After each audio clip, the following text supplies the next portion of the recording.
Lika basante revia kura baishanda.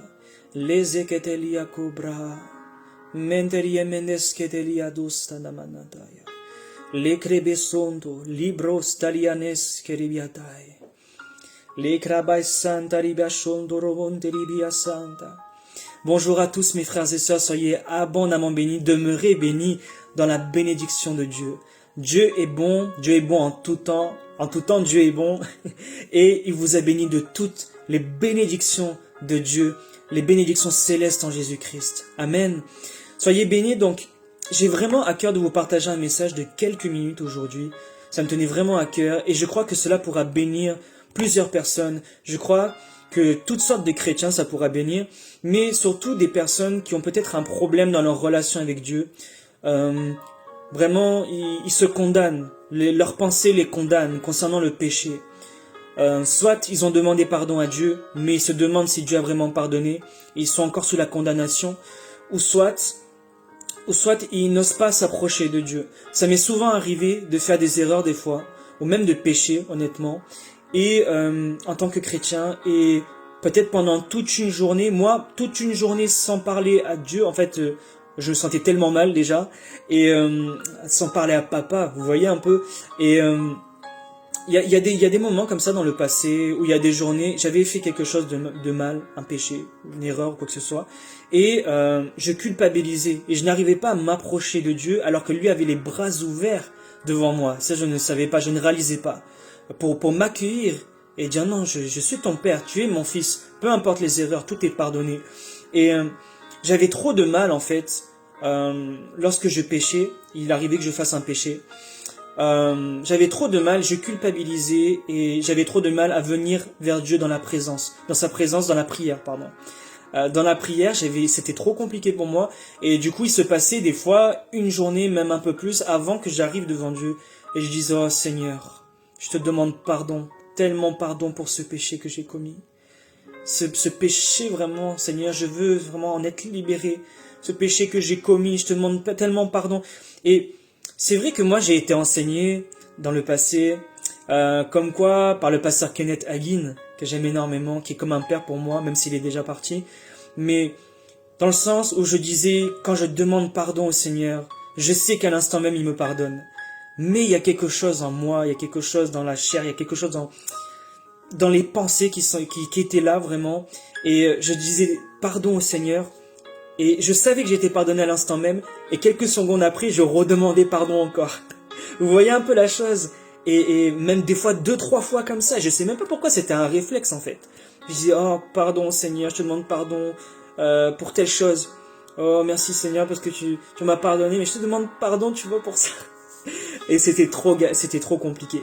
Et il y a toutes sortes de situations dans notre relation avec Dieu. Il y a plusieurs types de chrétiens, plusieurs problèmes des fois en fait dans la relation entre Dieu et les chrétiens. Dieu n'a aucun problème de son côté, mais c'est nous des fois qu'on se condamne trop.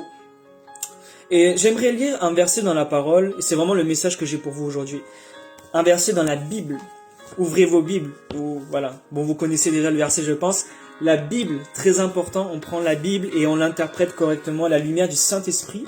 Et là, vous allez voir, à la lumière du texte original aussi. C'est très important.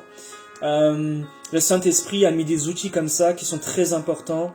C'est vrai que, voilà, on demande au Saint-Esprit de nous révéler sa parole, mais il y a des fois dans le français, nous avons des erreurs de traduction tout simplement, et nous devons regarder dans l'original, dans les Strong. Vous connaissez les Strong sûrement, c'est très important. Donc nous allons lire dans 1 Jean 2, verset 12. Oui, c'est ça. Je vous l'écris, version top 2010, version œcuménique. Je vous l'écris, mes petits enfants, vos péchés vous sont pardonnés à cause de son nom à lui, Jésus. À cause de son nom à lui, Jésus, à cause de son nom. Donc, beaucoup connaissent ce passage, vos péchés vous sont pardonnés. Bon, déjà, il faut réaliser que tes péchés te sont pardonnés, parce qu'il y a des chrétiens qui ne sont pas arrivés à ce stade-là et qui sont trop dans la culpabilité. Mais j'aimerais aller dans le grec, et c'est ça que je trouve très intéressant aujourd'hui et que je voulais vous partager. C'est très puissant, c'est très libérateur.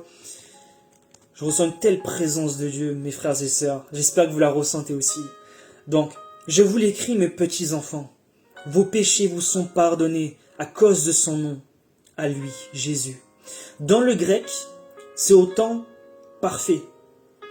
Donc en fait, dans le grec, il n'est pas dit « vos péchés vous sont pardonnés à cause de son nom », mais vos péchés ont été pardonnés. Et ça signale quoi? Ça signale une action qui a été faite dans le passé et qui n'a pas besoin d'être reproduite. Donc on comprend qu'au travers du sacrifice de Jésus, le Seigneur nous a pardonné de tout péché. Et passé, présent, à venir. Il nous a pardonné de tout. Et c'est une action qui n'a pas besoin d'être... qui n'a pas besoin d'être renouvelée. Dieu vous a pardonné. Dieu vous a pardonné et vous êtes complètement pardonné tout simplement de tous vos péchés. Et aujourd'hui, on doit vraiment changer de mentalité parce que dans l'église aujourd'hui, des fois, on a trop une mentalité de condamnation. Et c'est déjà une chose que nous, on ait une mentalité de condamnation, mais quand on en arrive dans les églises à condamner les autres, et à leur imposer notre mentalité aussi, c'est encore compliqué. Des fois, on met des chrétiens dans des culpabilités pas possibles, des chrétiens qui veulent bien faire, qui ne sont pas amoureux du péché, qui ont fait tout simplement des péchés, qui ont fait des erreurs et tout, qui sont tombés, et on les condamne. Vous êtes ci, vous êtes des pécheurs, vous êtes ci, vous êtes là. Et vous savez, mes frères et sœurs, j'ai vu que pasteur Joseph Prince, que j'ai découvert il y a quelques temps, allait dans ce sens-là, dans le sens où, en appelant les gens tout le temps des pécheurs, vous êtes des pécheurs, vous faites que des péchés, et oui, la sanctification. Et en fait, en leur disant tout le temps qu'ils sont des pécheurs, aux chrétiens, c'est pas ça qui va les aider à ne plus pécher, en fait. Et ça apporte encore plus la condamnation, et les gens tombent encore plus dans le péché. Vous voyez ce que je veux dire? Et je crois que cette vérité peut nous libérer. Et il y a quelque chose qui m'a vraiment bouleversé il y a vraiment quelques semaines de ça, que j'ai réalisé. Et au travers du pasteur Joseph Prince, pour être honnête, et le Saint-Esprit me l'a attesté, c'est-à-dire que je ne m'approche plus de la même manière du Seigneur, de Papa. En fait, ce qui est un péché est un péché. En fait, vous voyez la repentance. La repentance, on dit repentez-vous, même aux chrétiens repentez-vous, aux païens repentez-vous, mais en fait la repentance veut dire changer d'esprit, changer d'état d'esprit, changer de pensée. Et en fait ça veut dire penser comme Dieu pense, penser comme Dieu pense. Et en fait, Dieu pense que le péché est un péché. Vous voyez ce que je veux dire? Mais Dieu pense que il vous a pardonné de tout péché, il vous a lavé, il vous a purifié de tout péché. Voilà, j'ai plus de batterie. Donc il vous a pardonné. Donc vous devez vous caler sur la pensée de Dieu. La pensée de Dieu, c'est quoi? C'est j'ai envoyé mon fils mourir pour toi. Son sang a coulé. Il a été brisé, il a été écrasé, son sang a coulé. Il a été pressé comme, je crois, quand on dit les olives pour faire vraiment l'huile, pour faire l'huile d'onction. Amen. Voilà, il a été pressé. Il a subi la douleur pour nous. Il a subi le châtiment pour nous. Le châtiment qui devrait tomber sur le chrétien. Voilà, on va prendre un peu cet exemple. Quelqu'un pêche, le châtiment doit tomber sur lui. Le châtiment doit tomber sur lui. Jésus a pris ce châtiment. Il a pris toute notre condamnation.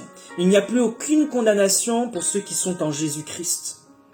Il n'y a plus aucune condamnation pour toi ni pour moi. Alors sois délivré de la culpabilité. La Bible dit, Jean le dit, « Je vous ai écrit, mes petits enfants, parce que vos péchés vous ont été pardonnés une bonne fois pour toutes, à cause de son nom, à lui, Jésus. » Alors, soyez vraiment, je prie, maintenant je vais prier pour vous. Je pense que je vais prier pour vous. Amen.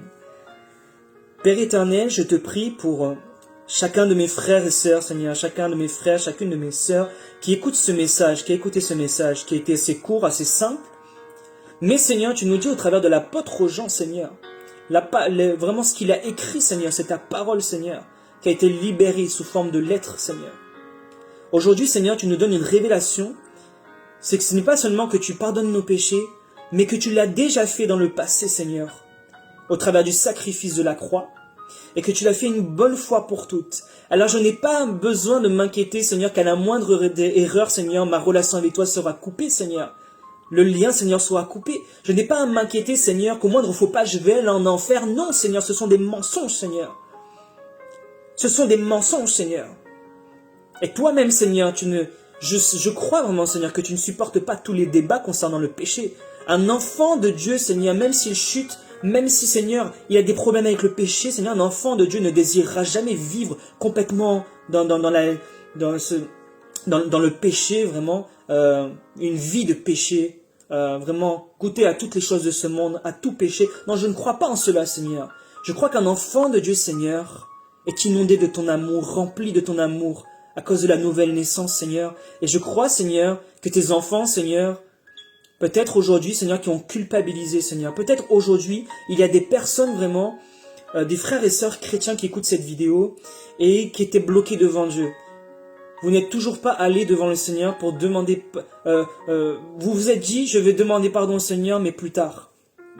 Je vais parler au Seigneur, je vais parler au Père, mais plus tard, parce que je suis vraiment pas bien. J'ai un péché qui est là, que j'ai commis ce matin, peut-être aujourd'hui, et je me sens trop mal. Mais sachez que le Père vous attend les bras ouverts. Et Seigneur, je te prie, Seigneur, maintenant, pour que ces personnes, mes frères et sœurs, puissent réaliser que tu les attends les bras ouverts, Seigneur. Les bras ouverts, Seigneur, et tu les aimes de la même manière. Tu les as pardonnés de tout péché, Seigneur. Alors, Père, je te prie afin que toute condamnation, Seigneur, charnelle ou diabolique, Seigneur, disparaisse maintenant au nom puissant de Jésus, Seigneur, et que ton amour vienne inonder, Seigneur, leur cœur.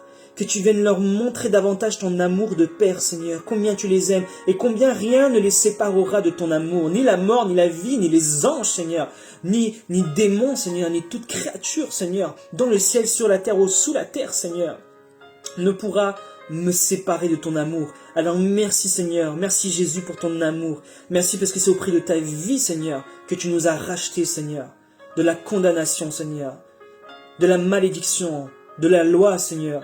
Tu nous as rachetés de tout cela et tu nous as délivrés du péché. Et je prie, Seigneur, alors que mes frères et sœurs comprennent cela, je prie afin que cela puisse les libérer, parce que la vérité nous libère.